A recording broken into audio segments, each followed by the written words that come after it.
The first time Noah realized something was wrong with his friends was the night they refused to let him go near the lake. It was the middle of July in the small town of Blackwater, Oregon. One of those American towns with empty football fields, old diners, and forests so thick they looked black after sunset. Everyone knew everyone, or at least that's what Noah used to believe. He was 16, worked part-time at a gas station, and spent most nights driving around with his three closest friends: Mason, Tyler, and Ellie. They'd been inseparable for years. At least, Noah thought they had. That Friday night, the air smelled like rain and gasoline as Mason parked his rusted pickup near the edge of Blackwater Lake. Music played quietly from the radio while Tyler threw empty soda cans into the woods. "Let's go down to the dock," Noah said. The reaction was instant. "No," Ellie snapped too quickly. Everyone went silent. Noah frowned. "What?" Mason forced a laugh. "Dock's probably falling apart. That thing's survived like 50 years. Still," Tyler muttered. "Not a good idea." Something in their faces felt wrong. Fear. Real fear. Noah stared toward the trees leading down to the water. Moonlight reflected off the lake between the branches. Then he noticed something strange. There were fresh police ribbons tied around two trees near the path. "Why are there police tapes down there?" Again silence. Ellie looked away. Finally Mason sighed. "A kid drowned last year." Noah blinked. "What kid?" "You wouldn't know him," Mason said immediately. But Noah had lived in Blackwater his entire life. He would have remembered a drowning. On the drive home, nobody talked much. Noah sat quietly in the back seat while rain hit the windows. His stomach twisted harder with every mile. When Mason dropped him off, Ellie grabbed his wrist before he got out. "You should stop asking questions," she whispered. Noah laughed nervously. "About a lake?" But Ellie didn't smile. That night, Noah couldn't sleep. At 2:13 a.m., thunder shook the house. He got up to grab water when he noticed light coming from the hallway bathroom. The mirror cabinet was open. Inside, scattered behind medicine bottles, was an old newspaper clipping. Noah pulled it out carefully. The paper was yellow and torn. "Local boy survives Blackwater Lake accident." His heart stopped. Below the headline was a blurry photo of a child wrapped in a blanket beside paramedics. A child with Noah's face. What the hell? The article was partially ripped, but one sentence remained visible. The other 3 children were never found. Noah felt cold all over. Other 3 children. He stared at the date. August 17, 2009. He barely remembered anything before age 7. His mother always claimed he hit his head badly as a kid and lost part of his memory. Hands shaking, Noah ran into his mother's bedroom. "Mom!" No response. "Mom!" The bed was empty. His chest tightened. Then he noticed the front door slightly open. Rain poured outside. "Mom!" No answer. Lightning flashed across the street, and for 1 second Noah saw someone standing near the mailbox. A tall figure wearing a dark raincoat. Watching the house. Noah froze. Another flash of lightning. The figure was gone. Suddenly his phone vibrated. A message from Ellie. "Don't trust your mom." Noah stared at the words. Then another message appeared. "They never told you what really happened at the lake." Before he could reply, every light in the house shut off. Darkness swallowed everything. Outside, somewhere near the trees, Noah heard footsteps splashing slowly through the rain. Toward the house. The door exploded inward. Mason shoved a cabinet against it just as something slammed into the wood from outside with terrifying force. Noah stumbled backward. "What the hell is happening?" "Help US!" Tyler yelled as he pushed against the cabinet. Another impact shook the entire station. Dust fell from the ceiling. Then came his mother's voice again. Sweet, calm, exactly like before. "Daniel, please." Noah froze. "I know you're scared." Ellie grabbed his hoodie. "Don't listen to her." "But that's my mom." "No," Ellie whispered. "Not anymore." The room fell silent. Then the pounding stopped completely. For a moment nobody moved. Finally Mason carefully peeked through a crack in the boarded window. His face drained of color instantly. She's gone. Tyler exhaled shakily. Noah felt like his brain was tearing apart. Tell me the truth right now. Nobody answered. Now. Ellie looked at him with exhausted eyes. The thing in the lake can copy people. The words sounded insane. Noah almost laughed. Almost. But nobody in that room looked like they were joking. It started years ago, Mason said quietly. People disappeared around Blackwater Lake for decades. Hunters, campers, fishermen. And nobody noticed? Noah snapped. They noticed, Tyler said. But the town covered it up. Noah stared at him. Why would they do that? Because the lake keeps the town alive. Silence. Rain hammered the roof overhead. Ellie slowly sat down. There used to be a mining company here. Back in the 70s, the town was dying. Then, people started talking about miracles. What kind of miracles? Money, jobs, sick people getting better, businesses surviving when they should have failed. Mason swallowed hard. But every few years, someone had to disappear. Noah felt sick. No, the town made deals, Tyler whispered, and the lake always collected. The air suddenly felt freezing cold. Noah shook his head. This is insane. We thought so too, Ellie said. Until that night. The night of the accident. Noah's chest tightened. Mason looked directly at him. We were kids. We snuck out to the lake because older teenagers dared us. Noah's breathing slowed. Tiny flashes appeared in his mind. Trees, rain, headlights.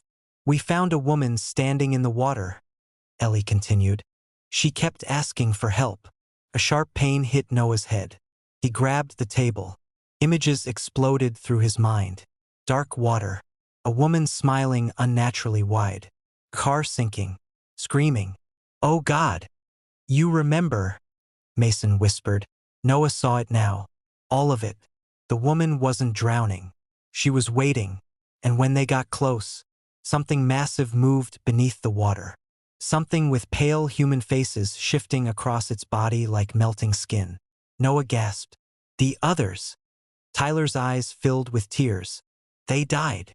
Noah looked at Mason. Ellie. Tyler. But you're here. Nobody answered. Then Noah understood. Slowly. Horribly. You're not real. Silence. Ellie started crying. We tried to tell you. Noah backed away in terror. No. We died in the lake that night, Mason whispered. All three of us. No, no, no. You were the only one who escaped. Noah hit the wall behind him. That's impossible. We stayed because part of that thing stayed inside us. Tyler looked down at his trembling hands. We've been trying to protect you ever since. Noah couldn't breathe. All these years. His friends. Dead. Then another memory surfaced. The real ending of that night. His mother. Standing beside the lake. Watching calmly while the car sank. No. Noah whispered. Ellie looked up slowly. She made the deal. Everything inside Noah shattered. She offered us to the lake, Mason said. To save you. Tears filled Noah's eyes.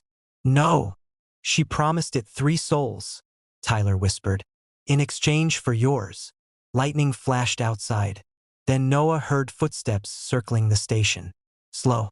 Wet. Dozens of them. Mason looked toward the window in horror. It found us. The walls suddenly began shaking. Not from one thing. From many. Something outside was moving around the building. Something wearing human voices. Then Noah heard his own voice whisper from outside. Open the door. And suddenly every memory returned at once. He remembered the truth. He remembered what actually climbed out of the lake that night. And he remembered something even worse. It hadn't let him escape. It had become him. Noah locked every door in the house and spent the rest of the night sitting in the kitchen with a baseball bat beside him. His mother never came home. At 6:42 a.m., he finally heard tires outside. He rushed to the window. Mason's pickup. The moment Noah stepped outside, Mason grabbed his shoulders. Where's your mom? That's exactly what I should ask you, Noah snapped. Tyler and Ellie exchanged nervous looks.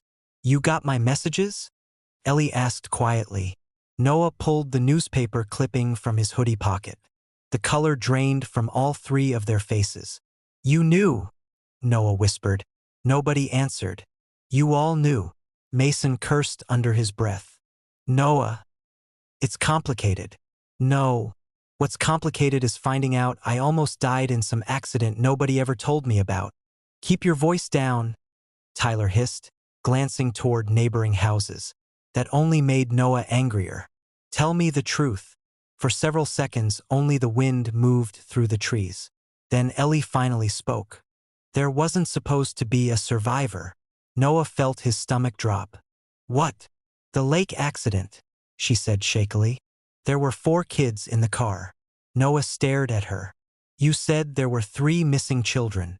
"There were," Ellie whispered, "because one body was never identified." Cold fear crawled up Noah's spine. Mason rubbed his face. "We shouldn't do this here." "Do what here?" But Mason was already walking back toward the truck. "Get in." The drive led deep into the forest outside town. Rain clouds still covered the sky, turning everything gray and lifeless. Eventually they stopped near an abandoned ranger station. Inside, dust covered everything. Old maps peeled from the walls. Tyler locked the door behind them. Noah's pulse quickened instantly. "Why'd you lock it?" "Because if someone followed us, we're dead," Tyler replied. Noah stared at him. "Dead?" Ellie sat down slowly. "You need to remember what happened that night." "I don't remember anything before I was 7. "Exactly." Mason pulled an old photograph from his jacket and handed it over. 4 children stood near Blackwater Lake. One of them was Noah. The other 3, Noah's breath caught. They were Mason, Tyler, Ellie, only younger. "No way. You knew us before the accident," Ellie said softly. "That's impossible." "It isn't." Noah stared at the picture again. Then he noticed something horrifying. The date, August 16th, 2009, the day before the crash. "You're lying." "We wish we were," Tyler muttered. Noah backed away slowly. No, this doesn't make sense. You all moved here 2 years ago." None of them answered. That silence terrified him more than anything else. Finally Mason looked him directly in the eyes. "We never left Blackwater." Noah felt dizzy. "But everyone says." "Everyone in this town lies," Mason interrupted. Thunder rumbled outside. Then Ellie said the words that shattered everything. "Your mother made them lie." Noah's chest tightened. "What are you talking about?" "She changed your name after the accident," Ellie said. "You weren't Noah Reed before." The room suddenly felt too small. "You're lying. Your real name was Daniel." Noah stumbled backward. "No. She told the town you lost your memory. Said it would protect you." "Protect me from what?" Nobody answered immediately. Then Tyler walked toward the dusty window and whispered, "From the thing in the lake." Silence. Noah laughed nervously. "That's not funny." Tyler didn't laugh back. "The police never found the car," he continued quietly. "They never found the bodies either." Mason swallowed hard. "Because something dragged it underwater." Noah shook his head violently. "No. Stop. Stop screwing with me." "You think we wanted to remember?" Ellie cried suddenly. "You think we wanted nightmares every night for 7 years?" Noah stared at her. Tears rolled down her face. "It wasn't an accident," she whispered. Then someone knocked on the ranger station door. 3 slow knocks. Everyone froze instantly. Mason went pale. Tyler whispered one word. "She's here." Noah frowned. "Who?" Another knock. This time harder. Then a woman's voice came from outside. "Daniel." Noah stopped breathing. It was his mother. But her voice sounded wrong. Cold. Empty. "Open the door," she said softly. Ellie grabbed Noah's arm so tightly it hurt. "Don't," she whispered. "If she gets you back to the lake, it's over." The knocking suddenly became violent. Wood cracked. And from the other side of the door came something that did not sound human anymore. The ranger station fell silent. Noah stood frozen while the realization crushed him from the inside. The memories kept coming. Not like flashes anymore. like a door breaking open. He remembered drowning. He remembered cold water filling his lungs. He remembered seeing Mason, Tyler, and Ellie screaming beneath the surface while something wrapped around all of them in the dark. And then, nothing, until weeks later, waking up in a hospital bed, his mother crying beside him, calling him Noah. But now he understood the most horrifying part. The real Daniel never woke up. Something else did. Outside, the voices kept whispering, "Let us in. Noah. Daniel." The walls trembled violently. Tyler stepped backward slowly. "It knows you remember." Noah looked at his hands. His skin was changing. Dark veins spread beneath it like ink underwater. "Oh God!" Ellie's face collapsed into heartbreak. "You were never supposed to find out." "No," Noah whispered weakly. "No, I'm still me." But deep inside, another voice answered, "Are you?"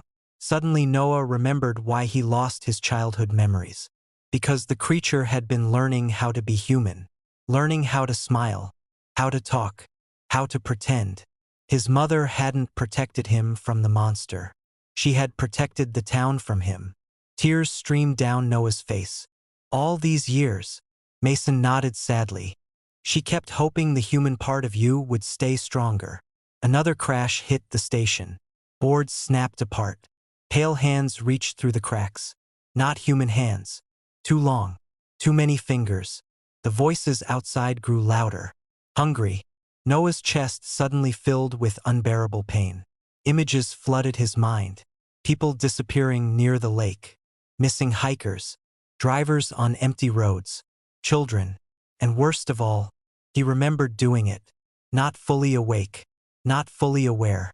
But enough. "No." Ellie approached carefully. "You fought it longer than anyone ever could."